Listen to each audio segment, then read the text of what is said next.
is thinking I've only recently begun to fall.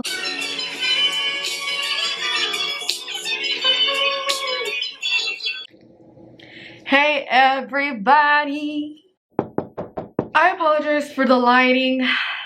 The light bulb went out and it's way too tall for me to fix it. Bruh. So let's just get started. I am gonna be doing very light makeup as I'm doing this video. There's like not even gonna be an intro for this. I want to get straight to the point. Baby, come close. I just want to be right. Dale, I have a bunch of pimples. I don't know if I should do my makeup then. Híjola. So if you don't know what a first generation student is, basically it means that your parents, the generation higher above you, did not attend college. So if your parents did not attend college, then you are a first generation college student. The purpose of this video is to kind of talk about my experience as a first generation Latina student. I want to kind of like hopefully help you see how you can take power of your narrative. Us as Latinos have so much power when we come together, but we're very rancheros. If you don't know what that means, rancheros is like we are taught to like shy away from our strengths, our power, our voices, and just kind of like put it off to the side and prioritize the well-being of the collective. And believe me, there's nothing wrong with that. In some scenarios, there's nothing wrong with that, because at the end of the day, that's what makes us really strong when we come together. You know, we're a community. It is very much prioritized to be humble. Like that is one of our main characteristics. It is one of our main characteristics. Humility, respect. We have a lot of power dynamics, you know, in terms of how we refer and approach our elders. You know, there's like hierarchies everywhere you go, especially in the family. There's a hierarchy, right? So then when you go out into the world, you look for these hierarchies and you look to see where you fit in. So I want to give you all a little bit of context so you're not just like, why is this girl just like speaking on this topic? I feel like I definitely have a lot of experience, and my experiences are valid enough for me to talk on this topic. I am the youngest of 5 and we all attended college, but my parents didn't. My parents migrated to the US from Mexico in the 80s. I didn't go away for college. I went to college in my hometown, and for the longest time I didn't embrace that. I was like fighting it. I was conforming to like all these negative stereotypes that were said around me. I thought I was a little bit, at some point, I thought I was a little bit of a failure because I didn't go away, I didn't go out of town, you know, that kind of thing. If you know, you know. And every first gen college student experience is different, but there are similarities that help us connect and like really understand one another. I lived with my parents for the first 2 years, and mind you, COVID hit my second semester of college. So I'm kind of grateful that I did stay home, because that probably would have been a nightmare, like moving back home when the shutdown happened, or paying for tuition and not actually getting the experience of being on campus, like all of that, you know. In retrospect, that was a blessing in disguise. And so I lived with my parents for the first 2 years, then I moved out my junior year. In my town, I live in a border town, so it is predominantly Hispanic. Literally like 80%, over 80% of the population is Hispanic, and so our institution reflects that, you know what I mean? So because a lot of us are first generation and it is a commuter college, there are a lot of things that we don't know about how to live the college experience. And I think for the most part, a lot of people are hard on themselves. Like a lot of students at my college are hard on themselves, and then they're hard on others. But it's kind of like, hey, calm down. Literally, my college is a what is it called, like an all access college. Its acceptance rate is 100%. So it's an all access college. Anybody who wants the opportunity to attend college has it at my institution. And because of that, like I kind of conformed to a lot of stereotypes in the beginning of my college experience, but then I was like, no, we gotta do better because I'm not about to spend 4 years of my life conforming to these stereotypes and just thinking that this is who I am, that those stereotypes are gonna define me, they're gonna define my college experience, and they're gonna define my future, right? But it took a long time, experiences, trial and error for me to get to that mentality. How do you extract the positives, the advantages, the silver lining out of your story to empower you? And essentially, like, stop looking down on yourself and stop overlooking everything that you have to offer, because when we talk down on ourselves, we're talking down on the entire community, and that's tearing each other down. That's not lifting us up. That's not helping us step into rooms that we've never been in before. That's not helping us step into leadership positions that we've never seen a person that looks like us be in before. It is all a butterfly effect. So it literally starts with us. Like, how do we use our narrative to empower ourselves? You know, to take pride in it and then go from there and start elevating. I've always been kind of like a outgoing, like good student, involved, that type of thing. And when I entered my sophomore year in college, that's when I really got involved. Like, my freshman year was kind of meh, okay, just trying to get the vibe. And then my sophomore year, I really started getting involved. And that's when I realized that a lot of people had that mentality that I had. A lot of us looked at other institutions as superior than ours. And the whole time I would be like, dude, yeah, like, that institution is better. That institution has more money. They have more diversity. They have more this, and that. Constantly comparing, when the whole time we had the power to make our institution whatever we wanted. But instead, we spent our time and energy comparing ourselves to others. Now looking back at it, I'm like, why? But again, for the longest time, I didn't see that. I really don't know, like, event by event that helped me, like, start transforming my mentality. But for sure, I know there was a Latino Economic Summit at UTEP, at my institution, and there were a lot of Latino leaders in economics from DC that came to our institution to talk about leadership in DC, specifically in the economic space. So then I remember this man, oh my gosh, I should probably go back and find his name, because his words really impacted me, and he kept repeating it over and over and over again. And he kept saying, being Latino is a competitive advantage. Being Latino is a competitive advantage. And he kept saying it. He said, I need everybody to realize that you're a competitive advantage because of your heritage, because of where you come from, because of your stories and your experiences. So that really stuck with me. I remember there was a scholarship that my university president pioneered, kind of like UTEP version of the Rhodes Scholarship. If you don't know what the Rhodes Scholarship, it's a very prestigious scholarship, and she was a recipient. So she kind of created her own version at UTEP, and it was for incoming juniors. And I was a sophomore at the time, so I was really, really interested in applying. You had to do a personal statement, and I remember going into an office that helps you develop your personal statement, and I was working on the application, and while I was working on it, I realized I was trauma dumping a lot. You know what they say, like, personal statements should be personal, but they should not be a trauma dump.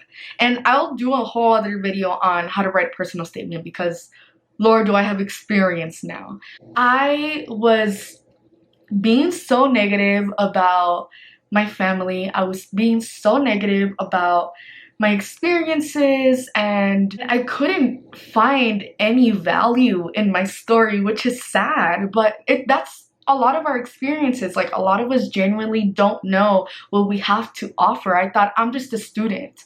Like, I'm just a student here in her hometown, still living with her parents, trying to move out. And that's when I started realizing, because I don't know what I have to offer.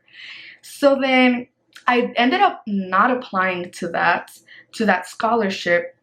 But because I had already done some work, I saw another opportunity to go to DC, and that's why I got to go to DC this past spring. Right now it's summer 2023. So in the spring 2023, I got to go to a program in DC. I got to live, study, and intern in DC.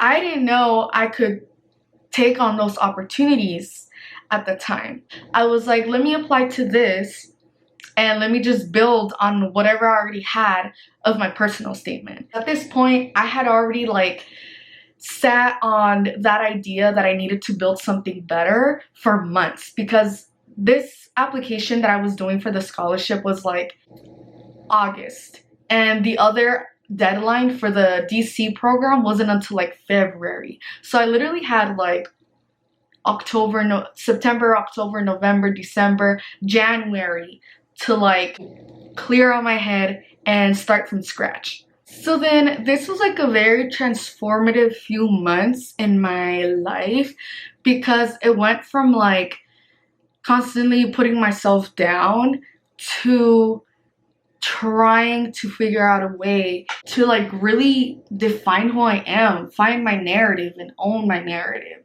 And mind you, this whole time those words from that man at the summit were in my head, like, if you're Latino, that's a competitive advantage, and they were just like replaying in my head.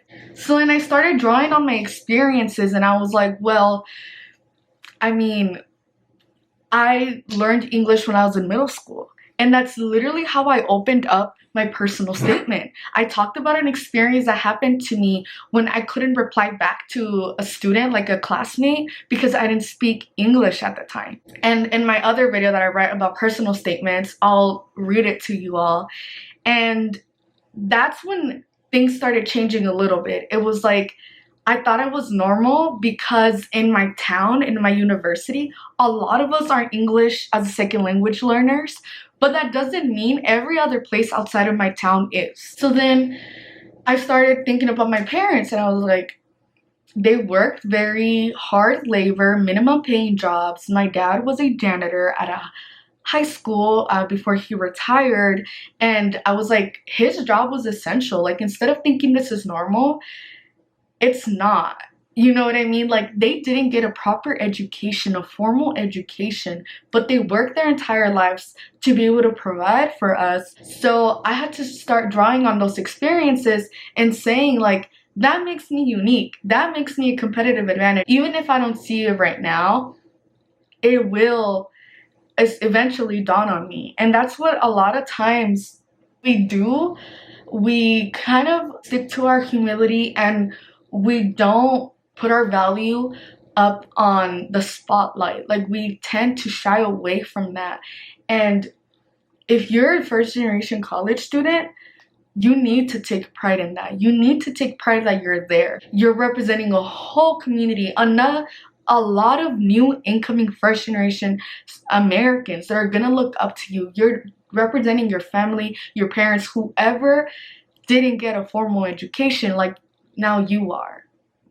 And I know that sounds like a lot of responsibility, but it just starts there. Just taking pride in that. Take pride in that. There's nothing wrong with taking pride with it. And then when you start looking for other opportunities, when you start looking for internships, for programs, for scholarships, capitalize off of that. It is okay to capitalize off of that. It is okay to see those experiences, to see my dad as a janitor, to see me staying in my hometown, to me using me being an English as a second language learner as my skills. Like, this is what makes me stand out. This is what's gonna make me different in that room that you're gonna select me to be in. You know what I mean? Stop overlooking it. Start seeing it from that perspective. And when I started seeing it from that perspective, things really started changing for me. So I went to DC January 2023, and like 2 months in, I was like, I need to come back. I don't know how, but I need to come back. So then I saw a program, I applied to it, and my mentality going into the program was completely different than it was applying to that scholarship like 2 years ago. It was completely different from anything I had done before, because I knew, like, this is what I have to offer. I finally felt comfortable saying like, this is where I come from. And so doing that application I was in a completely different mindset. And de puro panzazo, I like got in. And I say like puro panzazo because at first I did not think I was gonna get in, but thankfully it all worked out and I got in. And a lot of my really big opportunities have came like that. The panzazo, if you don't know what panzazo means, it basically means like barely, like you barely, like if you leaped over a pond and you barely stepped on the other end. You know what I mean? The puro panzazo, like you barely got in. And you know what? I'm not embarrassed to say that. The panzazo, you're gonna make it very far. The panzazo, vas a llegar bien lejos. You know what I mean? Like, don't take those things for granted. If you made it into a room that you never thought you'd be in, take a deep breath, appreciate it, know that it's not normal. Know that people who look like you worked really hard behind the scenes to get you to get there, but also be very proud of the hard work it took you. That's why this is a long overdue video, but I've been meaning to talk about this because if you're seeing this and you're a first generation college student, stop minimizing your power. Take everything that you come with and turn it into your story. Like, start articulating it and extract the good, positive things from them. Like, how has it made you who you are today? Even if you think that today you're a nobody, no. Stop believing that. You are someone. And if you had to make it until you make it and lie to yourself and tell yourself that you're someone, even if you don't believe it or not, eventually you will. Another thing I want to point out is that our first generation experience as Latinos is completely different than that of people from other countries, because oftentimes, not every time, I am not going to generalize, but oftentimes people who come from other countries have an opportunity. They have a pipeline to get to the US with a job, with a career, with a salary, with education. And for Latinos, that's not the case because we don't need the pipeline to get here on the grounds a lot of times. Our parents didn't need a pipeline. They needed to go through a treacherous trajectory. And that's different than taking a flight so that you can go to an institution and get an education or become, you know, some type of professional. Take those experiences into account, because when our parents or grandparents came to the US, it looked very different than people from other countries just because of like the geography period. And so that means that they came here with nothing or very, very minimal resources and had to build their way up. I understand this is not everyone's experience, but for those of you who do have a similar experience or similar background, I want us to quit putting ourselves down and start seeing yourself as a valuable asset, because that's what you are. Take ownership of your narrative. Who are you?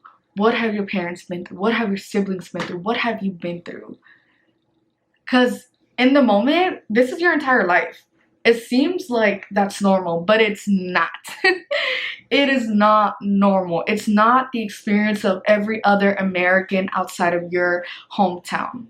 So don't take it for granted. Embrace it and start using your narrative. You know what I mean? That's what makes you special. So take it and run with it. Run with it. Start being proud of who you are and everything that you represent, because you're a badass and you got this and you're not alone, okay? So thank you so much for watching. I will post again very soon, and yeah, thank you for watching. Have a good day.